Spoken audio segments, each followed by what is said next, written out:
Hello friends, income tax के cases की series में आज जो केस हम लोग डिस्कस करेंगे उस केस का नाम है Parle Bisleri private limited versus deputy commissioner of income tax. ये केस 457 आईटीआर पेज नंबर 130 पर रिपोर्ट हुआ। मैटर बॉम्बे हाई कोर्ट ने डिसाइड किया और इस केस का जजमेंट 15 जून 2022 को आया। ये केस असेसमेंट ईयर 89-90 से रिलेटेड है। इस केस में बॉम्बे हाई कोर्ट के सामने जो इशू इन्वॉल्व था वो ये था कि एसएससी एक सॉफ्ट ड्रिंक मैन्युफैक्चरर है और एसएससी ने जो बॉटल्स परचेज की हैं और उन बॉटल्स को रखने के लिए जो क्रेट्स परचेज किए हैं, क्या वो प्लांट की डेफिनेशन में आते हैं? प्लांट की डेफिनेशन इनकम टैक्स एक्ट के सेक्शन 43 सबसेक्शन 3 के अंदर दी गई है। असेसिंग ऑफिसर का यह कहना था कि ये जो बॉटल्स और क्रेट्स हैं ये प्लांट की डेफिनेशन में नहीं आते, ये 100% डेप्रिसिएशन के लिए एलिजिबल नहीं है। इसीलिए असेसिंग ऑफिसर ने जो डेप्रिसिएशन थी उसको डिसअलाउ किया था। सीआईटी अपील ने एसएससी को रिलीफ दिया था और आईटीएटी ने सीआईटी अपील के ऑर्डर को रिवर्स कर दिया था। जब ये मैटर बॉम्बे हाई कोर्ट के सामने था तो बॉम्बे हाई कोर्ट ने ये कहा कि सुप्रीम कोर्ट ने अपने एक judgment CIT versus Taj Mahal hotels के केस में ये कहा कि जो प्लांट की डेफिनेशन है सेक्शन 43 सबसेक्शन 3 के अंदर वो काफी वाइड है, वो काफी इंक्लूसिव है।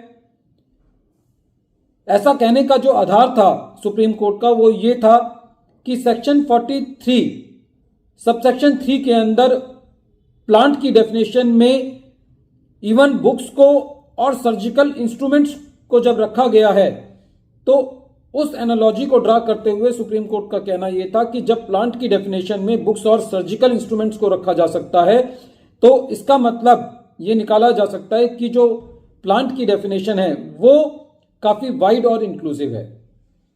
इसी तरीके से बॉम्बे हाई कोर्ट ने यह कहा कि राजस्थान हाई कोर्ट ने सुप्रीम कोर्ट के जजमेंट को फॉलो करते हुए अपने एक judgment scientific engineering house private limited के केस में यहां तक कहा था कि जो डिजाइन्स होते हैं, जो प्लान्स होते हैं, एक साइंटिफिक इंस्ट्रूमेंट कंपनी के लिए इवन डिजाइन्स को, प्लान्स को भी प्लांट की डेफिनेशन में डाला जा सकता है।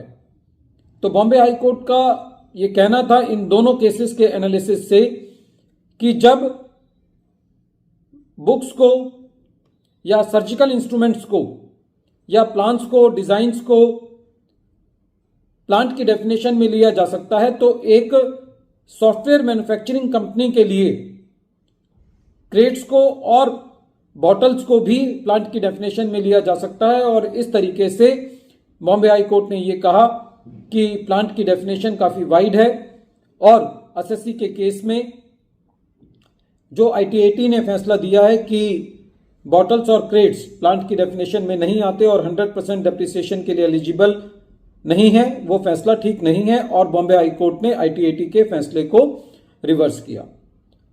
फ्रेंड्स, इनकम टैक्स एक्ट के अंदर कुछ चीजें ऐसी हैं आल्दो जो डिफाइन है लेकिन जिनके ऊपर काफी लिटिगेशन होती है। उनमें से एक उदाहरण प्लांट की डेफिनेशन का भी है और कई जगह ऐसी डेफिनेशंस हैं जो कि इनकम टैक्स एक्ट में डिफाइन नहीं है, फॉर एग्जांपल मैन्युफैक्चरिंग। और उसके बाद भी उन डेफिनेशंस के ऊपर इतना मटेरियल होने के बाद भी काफी कंफ्यूजन की स्टेज रहती है। तो ऐसे केसेस के अंदर सारे फैक्ट्स एंड सर्कमस्टांसेस को देखते हुए ही डिसीजन एसएससी को लेना होता है। जैसा कि इस केस के अंदर यदि देखा जाए तो एसएससी जो बॉटल्स और क्रेट्स खरीदता है, हालांकि देखा जाए तो उसका एक एंड्योरिंग नेचर होता है लेकिन फिर भी उस पर 100% डेप्रिसिएशन अलाउ करना इसलिए भी सही है क्योंकि यदि देखा जाए तो जो क्रेट्स और बॉटल्स होती हैं उनका काफी डेप्रिसिएशन होता है, काफी टूट फूट होती है, काफी वियर एंड टीयर होता है। तो उस लिहाज से भी यदि देखा जाए तो 100% डेप्रिसिएशन को अलाउ करना सही है। वीडियो के अंत में एक बार फिर मैं केस का नाम रिपीट कर रहा हूं। केस का नाम है Parle Bisleri private limited versus deputy commissioner of income tax, और ये केस 457 ITR पेज नंबर 130 पर रिपोर्ट हुआ। मैटर बॉम्बे हाई कोर्ट ने डिसाइड किया और इस केस का जजमेंट 15 जून 2022 को आया। Thank you friends.